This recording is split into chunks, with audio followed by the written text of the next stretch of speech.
여러분 혹시 복 좋아하십니까? 우리 민족은 참 예전부터 서로 복을 빌어주는 참 아름다운 문화를 가진 민족입니다. 설하면 제일 설하면 떠오르는 복주머니부터 시작해서 또 제가 어렸을 때만 해도 어디를 가든 이제 장식으로 데코레이션으로 걸려있던 복조리가 참 곳곳에 걸려 있었고 또 선물이나 온갖 장식에 심심치 않게 등장했던 복이라는 한자들까지 떠올려 볼 때 우리는 참 복을 좋아하는 민족인 것 같아요. 그래서일까요?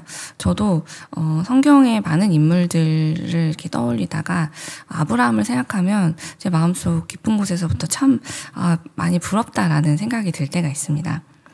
왜냐하면 아브라함은 하나님께서 정말 콕 집어서 너는 복의 근원이 될지라, 요즘 성경에는 너는 복이 될지라 라고 약속하신 그런 약속을 받은 사람이었거든요.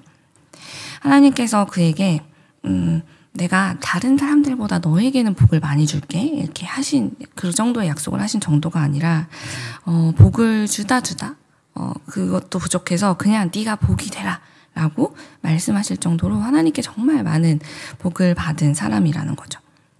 하나님께 그런 복만 받았다 해서 끝이 난 것이 아니라 오늘 우리가 보았던 말씀에서도 알 수 있듯이 아브라함은 그의 별명, 그의 수식어가 아예 믿음의 조상이 될 만큼 하나님께 참으로 크고 놀라운 복을 받은 사람입니다.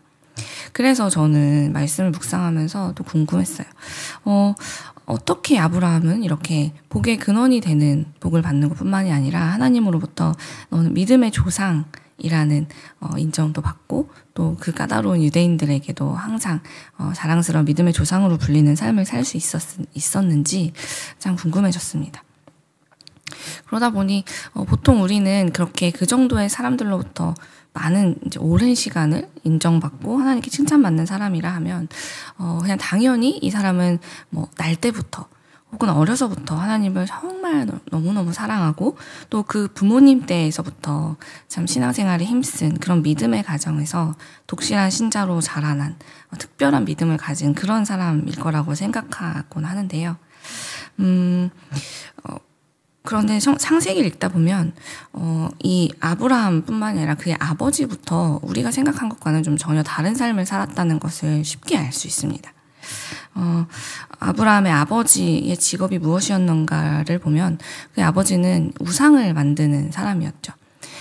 그래서 아브라함도 처음부터 하나님을 아주 어릴 때부터 모태부터 믿었던 것이 아니라 그 역시 아버지를 따라 이교도 개종자였다는 것을 깨닫게 될 때 우리는 아브라함은 그냥 어릴 때부터 그냥 뱃속에서부터 하나님을 잘 섬겨서 선택받은 사람 아니었나 하는 그런 우리의 오해랄까요? 이것이 사실이 아니었다는 것을 놀라게 됩니다.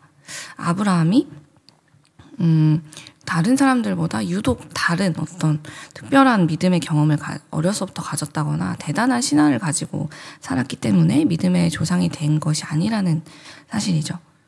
그렇다면 도대체 아브라함은 언제부터 어떻게 믿음의 조상이라 불리게 된 것일까 더더욱 궁금해지는데요. 그에 대해서 오늘 본문 3절은 우리에게 이렇게 가르쳐주고 있습니다. 아브라함이 하나님을 믿음에 라고 기록하고 있죠. 아브라함이 믿음의 조상이 될 수 있었던 것은 그가 다른 어떤 사람들보다 더 율법을 철저하게 지켰다거나 그의 가문이 대대로 그렇게 하나님께 선발될 만한 어떤 믿음이 특출난 집안이어서가 아니라 그가 하나님을 믿었기 때문에 하나님께서 그를 사랑하시고 그를 돌보시고 이런 삶으로 인도하셨다라고 이야기하고 있는 것이죠. 그가 이미 사람들에게 인정받을 만한 저 사람은 정말 믿음의 조상이 될 만해 라는 자격을 갖추지 않았을 때에도 그저 아브라함이 그냥 나는 하나님을 잘 알고 있어 혹은 아예 반대로 나는 하나님을 잘 모르겠어 라고 느끼는 그때에도 하나님을 그가 믿으려고 노력하고 그저 믿었다는 그 이유로 또 그래서 하나님께서 그에게 복을 주셨다는 이야기인데요. 아브라함이 하나님을 믿은 이후부터는 계속해서 언제나 흔들림 없는 믿음을 지켰던 것도 아니에요. 그가 우리와 비슷하게 항상 하나님이 지금 나와 가까이 계신다고 느끼는 때든 혹은 정말 하나님이 나랑 멀리 계신다고 느껴지는 때든 또는 그의 마음이 하나님의 마음에 깊이 공감하며 살아갈 때든, 혹은 마치 아들을 주셨다가 다시 달라고 하셨을 때처럼 도무지 하나님의 마음을 이해할 수가 없어서 그의 속이 어떤 말도 할 수 없을 만큼 막 정말 상처받고 문드러져가는 그런 때에도 그가 하나님을 믿어보려고 분투하는 그 믿음 때문에 하나님께서는 그를 믿음의 조상이 되게 하셨다는 것이죠. 다시 말하면 하나님께서는 아브라함이 이미 믿음의 조상이 되기 위한 조건이나 자격을 갖췄기 때문에가 아니라 아직 그가 내가 언젠가 100세가 되는 날에 하나님께서 내게 아들을 주시는 놀라운 경험을 할 거야 라는 것을 전혀 알지도 못하고 상상도 하지 못하던 그때에 오히려 하나님께서는 그가 하나님이 누구신지 제대로 아직 경험해 본 적도 없고 알지도 못하고 정말 어찌 보면 잘 모르는 그때에 나는 하나님을 믿을 거야 라고 결단하고 선택하는 그 일만으로도 기뻐하시면서 그를 믿음의 조상으로 세우셨다라는 것이죠. 그래서 오늘 본문 2절에서도 바울이 이렇게 이야기하는 것입니다. 제가 우리말 성경으로 읽어드릴게요. 만일 아브라함이 행위로 의롭다는 인정을 받았다면 자랑할 것이 있겠지만 하나님 앞에서는 없습니다 라고 기록하고 있죠. 우리는 믿음의 조상이라는 이 수식어를 가지고 살아간 아브라함, 또 그 귀하디 귀한 아들 이삭까지 바친 이 아브라함, 이쯤 되어야 하나님께 참 구원받을 만하고 하나님께서 저렇게 귀하게 쓰실 만한 자격이 되지라고 생각할 때가 종종 있습니다. 그래서 오늘도 나는 겨우 이렇게밖에 참 살지 못하는 사람이다. 하나님 앞에 너무 부족하고 또 그러다가도 때로는 이런 부족한 나보다도 신앙생활을 제대로 못하는 지체들을 보면 또 어느새 또 한숨을 쉬면서 그들을 정죄하고 시험에 빠지고 또 그렇게 하는 내 모습을 보면서 다시 자책하고 그런 일을 반복하는 나의 모습에 또 실망하기도 하는 그런 신앙생활 또 그런 삶을 살곤 하는데요. 바울은 그런 루틴 속에 살아가는 우리에게 이렇게 분명하게 말해주는 것입니다. 우리 중 그 누구도 자격이 있어서 구원을 받거나 하나님의 사랑을 받고 있는 사람은 아무도 없다고요. 무슨 말입니까? 우리가 하나님 마음에 드실 만한 그 어떤 일을 막 잘 해내서 하나님께 구원을 받거나 사랑을 받은 게 아니라 우리는 이미 아무런 주님께 그런 은혜를 받을 자격이 전혀 없었음에도 불구하고 그런 그때의 나에게 하나님께서는 이미 우리가 평생 아무리 발버둥쳐도 얻을 수 없는 구원이라는 큰 선물을 이미 내게 주셨기 때문에 나의 이 구원받은 복된 삶이 시작됐고 오늘까지 이어져 왔다라고 이야기하고 있는 것이죠.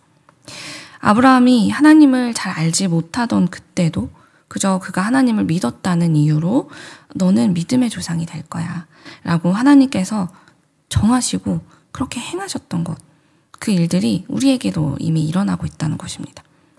그래서 우리도 우리의 능력이나 지나온 우리의 인생을 돌아보면서 나는 어쩜 이렇게 부족하고 무책임하고 무지했을까 하는 그런 후회와 상관없이 그랬던 우리의 행위와 상관없이 하나님께서 우리를 너무너무 사랑하시니까 괜찮아. 그거가 관계없이 그냥 네가 예수 그리스도를 믿는다는 그것만으로도 나는 무조건 너를 사랑하고 너를 내 자녀로 받아들이는 거야 라고 이미 정하셨다라고 바울은 우리에게 다시 한번 가르쳐주고 있는 것이죠. 그러니 바울은 7절에서도 이렇게 하나님께서 미리 나서서 우리가 지은 모든 죄들을 용서해 주시고 그 죄를 가려주시는 그 은혜를 받은 사람들, 우리를 의미하겠죠. 우리야말로 정말 복을 받은 사람들 중에 가장 복을 받은 사람이다 라고 우리에게 이야기하고 있는 것입니다. 사랑하는 여러분, 요즘 참 인터넷을 보든 뉴스를 보든 또 누구를 만나든 살기 어렵다 하는 시대를 지나가고 있는 요즘입니다. 얼마나 참 고생이 많으십니까? 하나님께 이렇게 열심히 기도하고 있음에도 불구하고 우리가 그렇게 간절히 기다리고 바라는 복이 우리에게는 참 자주 오지 않는 것 같은데, 늘 우리가 볼 때 저 사람 정말 많은 복을 받았어 라고 느끼는 그 사람에게는 자꾸만 하나님께서 더 많이 주시는 것 같은 그런 상황들을 볼 때면, 이렇게 힘들 때는 더더욱 지치거나, 혹은 하나님 정말 우리 사랑하시는 거 맞아? 라는 의심이 되거나, 하나님께서 정말 내게 이미 복을 주신 게 맞나? 하는 그런 실망이나 어려움이 찾아와서 지치는 분들이 계실 텐데요. 그렇다면 우리 오늘 말씀을 다시 한번 꼭 붙잡았으면 좋겠습니다. 하나님께서 이미 우리에게 베풀어 주신 그 은혜가 얼마나 큰지, 오늘 말씀을 통해서 우리가 다시 기억하게 되는 은혜를 누리기를 간절히 소망합니다. 저렇게 대단해 보이는 아브라함, 누가 봐도 저 사람은 뭐 하나님께서 믿음의 조상이라고 선택하실 정도인데 라고 그냥 원래 처음부터 그랬겠지라고 넘겨짚었던 그 아브라함조차도 원래는 그 믿음의 조상이라는, 복의 근원이라는 수식어가 전혀 어울리지 않았던 때가 있었지만, 하나님께서는 그랬던 때에 그가 하나님을 믿었다는 이유로 그의 평생에 그토록 커다란 복을 내려주셨습니다. 그리고 그 아브라함이 믿었던 하나님은 우리가 믿는 하나님과 다른 분이 아니죠. 그렇다면 아브라함의 그 작았던 믿음도 그토록 귀히 여기시고, 또 그래서 그를 그렇게 복되게 하신 하나님께서 여러분과 저를 어떻게 오늘 이 힘든 자리 속에 그냥 내버려 두실 수 있겠습니까? 우리에게 복되고 복되고 또 복되라고, 어제보다 오늘 더 복되게, 또 오늘보다 내일 더 복되게 우리가 전혀 상상치 못했던 믿음의 자리로 우리를 인도하시고 또 돌보아 주지 않으시겠습니까? 아브라함을 믿음의 조상으로 키워내신 우리 하나님께서 오늘 여러분과 또 저에게도 동일하게 그 은혜와 사랑을 베푸시며 돌보고 계시다는 그 사실을 우리가 오늘 믿으며 나아가기를 간절히 소망합니다. 그렇게 그 믿음 가지고 주어진 오늘을 이 세상에서 그 누구보다 기쁘게 또 복되게 살아내서 아브라함처럼 귀히 쓰임받는 우리 모두가 되기를 간절히 소망합니다. 기도하겠습니다.